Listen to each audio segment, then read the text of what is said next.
देश में क्रिकेट की सबसे बड़ी संस्था बीसीसीआई जो है उसमें अब बदलाव हो गए हैं। उसके बोर्ड में रॉजर बिन्नी जो पूर्व टेस्ट क्रिकेटर हैं वो अब बीसीसीआई के नए अध्यक्ष बने हैं। सौरव गांगुली की जगह लेंगे। सौरव गांगुली को दूसरा कार्यकाल इसमें नहीं मिला है और इसे लेकर काफी राजनीति भी हो रही है। बाबा, आप जानते हैं कि किस तरह से बंगाल की राजनीति अब सौरव गांगुली के आसपास घूमने लगी है।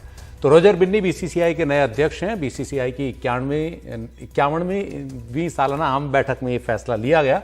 राजीव शुक्ला उपाध्यक्ष हैं, जय शाह सचिव बने रहेंगे, अरुण सिंह धूमल और अभिषेक डालमिया आईपीएल गवर्निंग काउंसिल के प्रतिनिधि चुने गए हैं। साथ ही महिला आईपीएल को भी मंजूरी दी गई है। निश्चित रूप से अब सबकी निगाहें थी कि अब ये निगाहें हैं कि क्या सौरव गांगुली को आईसीसी भेजा जाएगा या नहीं भेजा जाएगा, और अभी भी इस पर जो है 2 दिन का वक्त है। विमल मोहन है हमारे साथ। विमल, इसके पीछे की राजनीति आप हमें समझाएं। देखिए, पहले जब हो रहा था कि नॉमिनेशंस फाइल होगा, उस समय एक चांस लग रहा था कि शायद क्योंकि बीसीसीआई से सुप्रीम कोर्ट को एक्सटेंशन मिला था प्रेसिडेंट और सेक्रेटरी को, तो कई लोगों को लग रहा था कि शायद ये टीम रिपीट करेगी। लेकिन जब सौरव गांगुली का बीसीसीआई अध्यक्ष बना जाना हो गया कि वो नहीं बनेंगे, तो ये सब कुछ साफ हो गया कि पीछे कहीं ना कहीं राजनीति भी है। एक फेस जरूर रॉजर बिन्नी के तौर पर वर्ल्ड कप विजेता टीम के प्लेयर आए, लेकिन सौरव गांगुली का पत्ता एक तरह से कट गया। और फिर ममता बनर्जी का जो बयान आया या टीएमसी ने जो बयान दिया, उससे एक राजनीतिक रंग जरूर पकड़ा है। और बीसीसीआई की जो राजनीति है बाबा, सबको ही हम लोग जानते हैं लंबे समय से कि पॉलिटिक्स और क्रिकेट की एक साठगांठ, एक तरह से घालमेल हमेशा से बना रहता है। और बीसीसीआई के जो प्रेसिडेंट का पोस्ट है वो बहुत इंपॉर्टेंट है। बहुत सारे लोग जो जानकार हैं इसको बंगाल के चुनाव से भी इसको जोड़कर देख रहे हैं।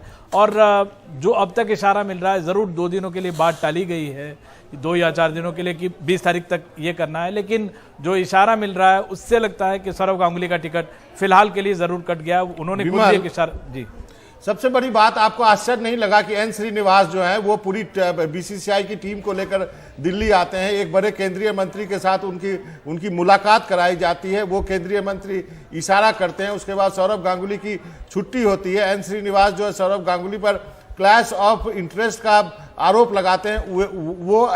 वो आदमी जिसकी टीम बैन हो गई थी आईपीएल में, वो सौरव गांगुली पर जो है क्लैश ऑफ इंटरेस्ट का इल्जाम लगाती है। और उसके बाद सौरव गांगुली को दूसरा टर्म नहीं मिलता है, जबकि सचिव महोदय को दूसरा टर्म मिलता है। ये तो आउट एंड आउट राजनीति है, इसके राजनीति के सिवा कुछ नहीं है। इसलिए ममता बनर्जी ने बोला कि वो जो सौरव जो है वो हमारा गौरव है, और प्रधानमंत्री से अपील करी है उसने कि उसको आईसीसी भेजा जाए। आपको क्या लगता है इस मामले में कोई कुछ हो पाएगा? देखिए, वो भी राजनीति का एक पहलू है। सिर्फ वो मेन एक्टर हैं, जो आप एन श्रीनिवासन की बात कर रहे हैं, मेन एक्टर हैं या वो किसी से गाइडेड हैं? बीसीसीआई में हमने कई समय से देखा है कि चाल कोई और चलता है, पीछे किसी और का हाथ रहता है, इशारा कोई और करता है, अंजाम कहीं और पहुंचता है। इसलिए सिर्फ वही एक मुद्दा हो, वही एक पहलू हो कि एन श्रीनिवासन की वजह से ये साफ तौर पर कहना थोड़ा ज्यादती होगा, लेकिन राजनीति से इसका वास्ता है, इससे इस बात से इनकार नहीं किया जा सकता। और 2 दिन का वक्त है, जो अब तक बीसीसीआई का रुख रहा है, उससे लगता है कि आईसीसी के जो अध्यक्ष हैं न्यूजीलैंड के बाकले, उनके नाम को लेकर इनमें सहमति बनी हुई है। और इस मौजूदा हालत में, आज की हालत में लगता नहीं कि गांगुली को आगे का आईसीसी का टिकट मिलेगा। लेकिन फिर अगले 2 दिन हैं, और 2 दिन बीसीसीआई के लिए या राजनीति के लिए बहुत बड़ा वक्त होता है। क्या कुछ अंदर कुछ बातें चलती हैं और क्या फैसला होता है, ये बहुत बड़ी बात है। लेकिन फिलहाल लगता नहीं कि आईसीसी का टिकट सौरव गांगुली के लिए वहां का कोई रास्ता खुलता हुआ नजर आता है।